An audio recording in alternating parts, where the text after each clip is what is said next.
नमस्कार, मी पंजाब डक. आज 10 तारखेपर्यंत जोरात पडणार आहे म्हणून त्यांच्यासाठी आनंदाची बातमी. त्याच्यानंतर आपण पश्चिमी विदर्भाकडल्या शेतकऱ्याकडे आनंदाची बातमी देऊ.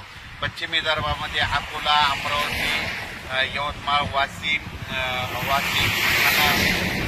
या 5 जिल्ह्यासाठी त्यांना सांगू इच्छितो तुमच्याकडे 7 जुलै, 8 जुलै, 9, 10 जोरदार पाऊस पडणार आहे. त्याच्यामध्ये कोणी वंचित राहणार नाही म्हणून हा अंदाज लक्षात द्यायचा. त्याच्यानंतर आपण मराठवाड्याकडे वळू. मराठवाड्याकडील नांदेड, यवतमाळ, हिंगोली, त्याच्यानंतर परभणी, बीड, जालना, संभाजीनगर या भागातल्या शेतकऱ्याला परत एक आनंदाची बातमी देऊ. म्हणजे नांदेड, हिंगोली, परभणी, बीड, जालना, संभाजीनगर ह्या पट्ट्यातल्या शेतकऱ्याला सांगतो आज रात्रीले त्यांना जीवदान ठरणार आहे म्हणून हा अंदाज लक्षात येतात. त्याच्यानंतर परत आपण वळू इकडे लातूर जिल्ह्याकडे.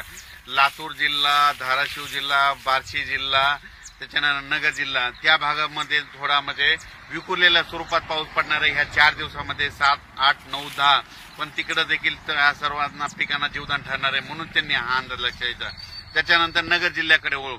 नगर जिल्ह्यात देखील आज देखील खूप ठिकाणी म्हणजे 7, 8, 9, 10, 11 जुलैपर्यंत तिकडं जोराचा पाऊस पडणार आहे, पिकाला जीवदान ठरणार आहे म्हणून हा अंदाज लक्षात येतो. त्याच्यानंतर कोकणाकडे वळू. कोकणातील संपूर्ण म्हणजे साताऱ्यापासून ते कळवण, नाशिक पर्यंत तिकडे जोराचा पाऊस राहणार आहे आणि त्या जोराचा पाऊस पडल्यामुळे नाशिककडे नद्याला पूर येणार आहे. तिकडे पाणी आल्यामुळे ते पाणी पैठणकडे येणार आहे.